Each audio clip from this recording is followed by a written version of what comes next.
even understand in the original language the book that they say they must understand in the original language. I mean, if you look, Christianity spread with education about the Bible and the life of Jesus, while Muslims, most of them, they don't know even the life of their prophet. Absolutely. I talk to Muslims every day, and you know, I talk to them a lot, and I ask them questions like, who was David's son, King David? They have no idea. I say, who, Minu ibn Dawood? Who is Ibn Dawood? Well, of course, Jesus in the spiritual sense, but of course, Solomon. Solomon was David's son who reigned after him, Suleiman. Most Muslims have absolutely no clue. I asked a Muslim today, a very nice man, I was in his house. I asked him, who was Abraham's son? Now, most Muslims should know this because of Eid al-Adha. He couldn't tell me who Abraham's son was. And these are Muslims. And the biggest, I think, is the biggest victim of Islam is the Arab culture, which was Christian-based culture before Islam. And now the Arabs, they feel more Arabs in America and Europe than in their own countries. So, because they are Christians. So the biggest victim is the Arab culture as a culture. You know, they tie it with Islam, and if you are not Muslim in the Arab world, you feel yourself a stranger. Absolutely. Even Absolutely. if you are an Arab. Sagirun, Sagirun, just like the Quran says in Surah 9, verse 29, humiliated. Yeah. Well, thank you, brother, for calling. Thank you so much.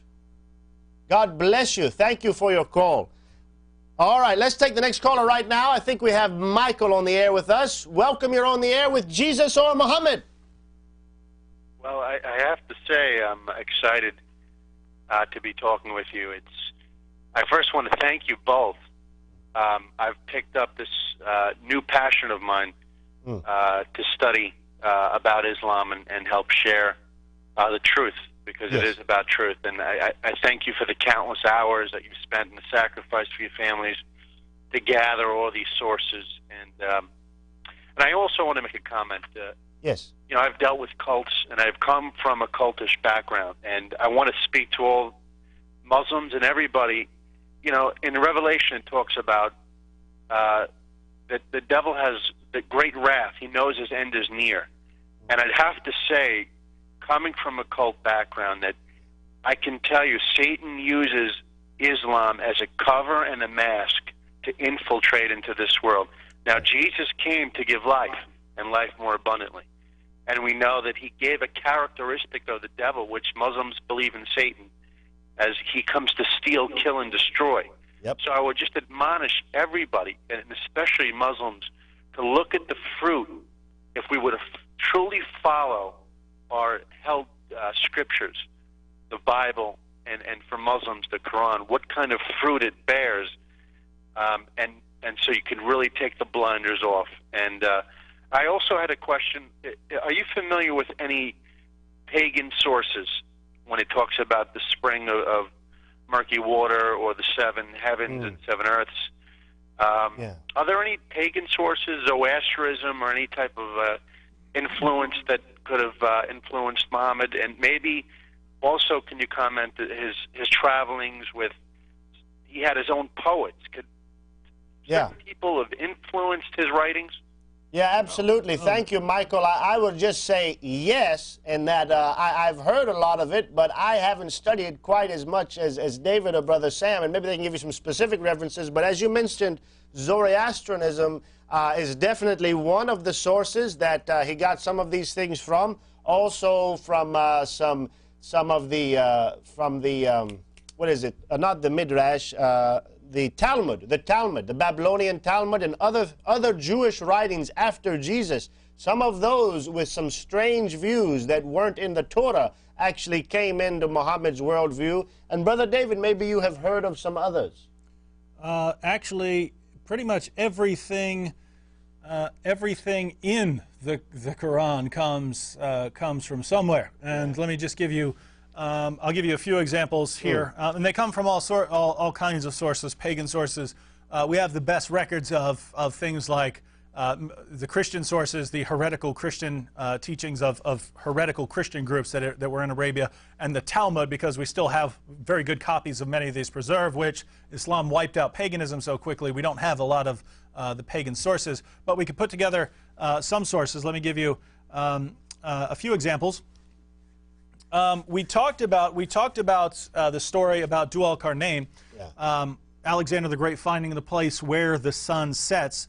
But we brought that up to show that it's scientifically absurd, but it's also historically false. And we know where the story came from. It came from a Syriac work titled The Glorious Deeds of Alexander, which was circulating during the time of Muhammad in Arabia. They were circulating it in Arabia during the time of Muhammad. So think about this.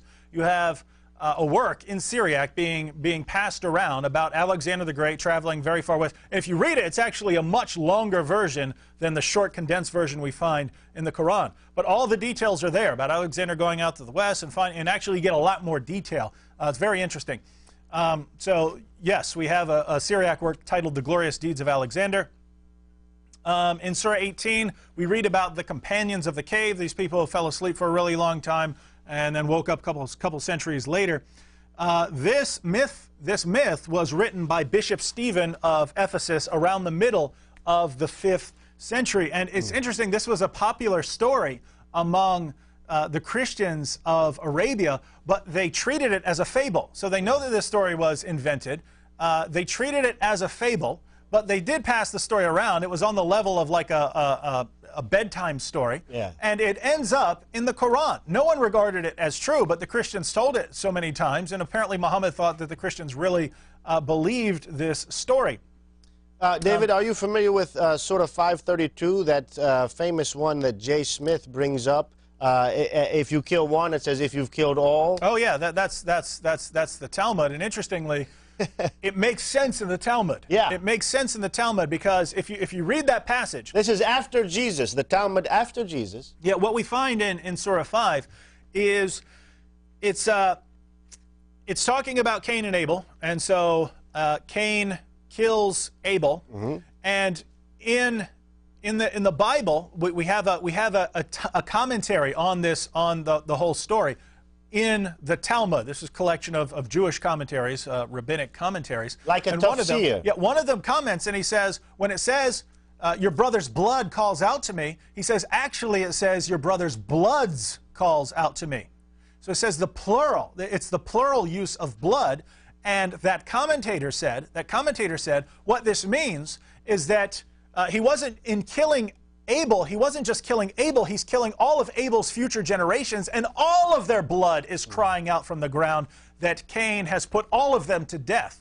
And then he concludes in the Talmud, which is not an inspired book, it's a commentary on inspired book, but he concludes this passage by saying, therefore, when you kill a human being, it's as if you killed all of mankind, because you're killing all future generations.